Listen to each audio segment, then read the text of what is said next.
Aujourd'hui, il faut frapper l'État islamique ou non? Mais qui finance l'État islamique? Ils se financent eux-mêmes par le pétrole qu'ils vendent. Qui fournit des armes? Nous avons appris, ça a été relayé d'ailleurs par tous les grands médias français, que beaucoup d'attentats islamistes aux États-Unis avaient été en fait organisés par le FBI. Est-ce qu'on a le droit de le rappeler?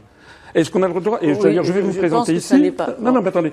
Voici le journal Le Monde, voici Paris Match, voici France 24 qui avait relayé cette affaire, et vous avez l'organisation Human Rights Watch qui en avait parlé devant les médias. Vous voulez laisser Daesh prospérer, ou vous pensez que le problème va se résoudre tout seul, sans intervention armée? J'ai déjà eu l'occasion de dire que derrière Daesh, qui est-ce qui fournit des armes à Daesh et des financements? On sait que c'est l'Arabie Saoudite et le Qatar, et derrière il y a les États-Unis.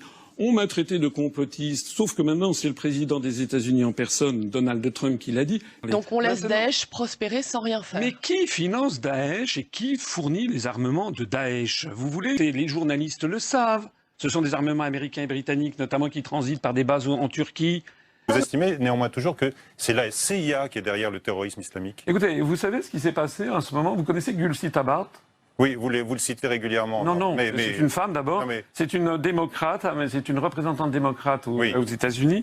Elle a déposé un projet de loi pour demander que les États-Unis cessent de financer le terrorisme, notamment Daesh et l'État islamique. Donc allez vous en renseigner à la Chambre des représentants. C'est les révélations du New York Times, à savoir que les rebelles syriens, les fameux rebelles syriens contre le président Bachar el-Assad, en fait, étaient largement encadrés, même très largement encadrés par la CIA américaine, et que la CIA américaine avait fait son affaire du financement de toutes ces opérations avec le gouvernement saoudien qui a filé des milliards de dollars. Il faut que la classe politique, qui est une espèce de mafia tenue par l'oligarchie, dégage. Le monde entier aura vu que la France, de nouveau, est le porte-parole de la liberté des peuples et des nations, qu'elle ne participe plus à aucune guerre d'agression. Eh bien, je peux vous assurer qu'à partir de ce moment-là, les attentats s'effondreront en France.